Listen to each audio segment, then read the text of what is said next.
We're in the midst of Podia's 2022 Fall Creator Fellowship, where creators can apply to win $2,000 toward the next stage of growth in their business. Check out these creator business tips from past Podia Creator Fellowship winners. There were a lot of people that were already doing the work that I was doing.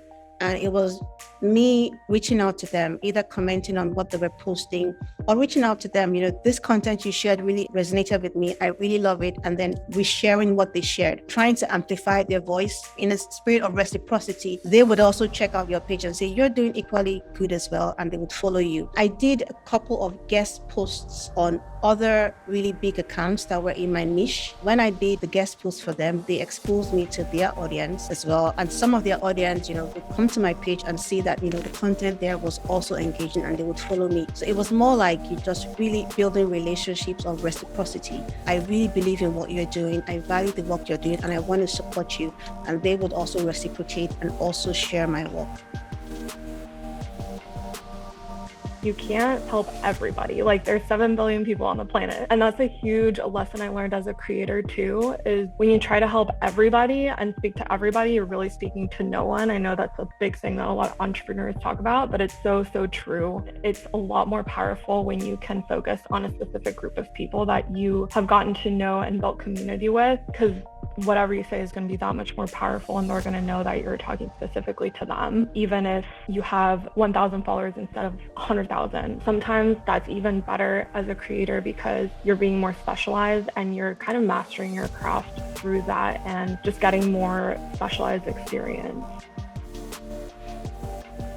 I know everybody in our digital world says you got to make new content every week. I feel like as a creative person, it's too draining to do that. So I'm more about when I feel inspired to create something, it's going to be awesome. But if I'm not inspired, it's not going to be good. If I get one video up a month or one new blog up a month, I'm okay with that. But I do email my list every single week. And then I take those emails and I turn them into social media posts. Sometimes I'll go through a series of the same topic in my email list for weeks. So I'll take all of that content and I will turn it into a blog as well. It's like I'm reversing the process. I'm not creating the blog and then sharing it to my list.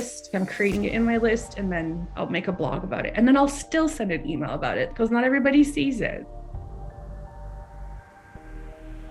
I was more of the social media lurker. I'm the friend that just goes through and I double tap, and I just go about my day. Being a creator has now forced me to have to be in front of the camera, to be in the spotlight. Initially, of course, that's a little bit uncomfortable, but if you're not uncomfortable, you're not growing. I forced myself to go live with 0 people watching, 1 person watching, didn't matter. It was more of an exercise for me. And if I can do it once, then I can do it a million times. Then I run into the next roadblock, which is I tend to only post whenever I'm feeling passionate about something. And I'm like, oh, I can't wait to tell everyone how I handled this, which is all well and good, but then that can lead to lots of posting and then dull. To get around that, I started trying to find ways to batch content, or instead of being so long-winded in this caption, let's break that up into 3 posts. And then, I have 3 out of 5 posts done for the week. So I would say that was the biggest challenge.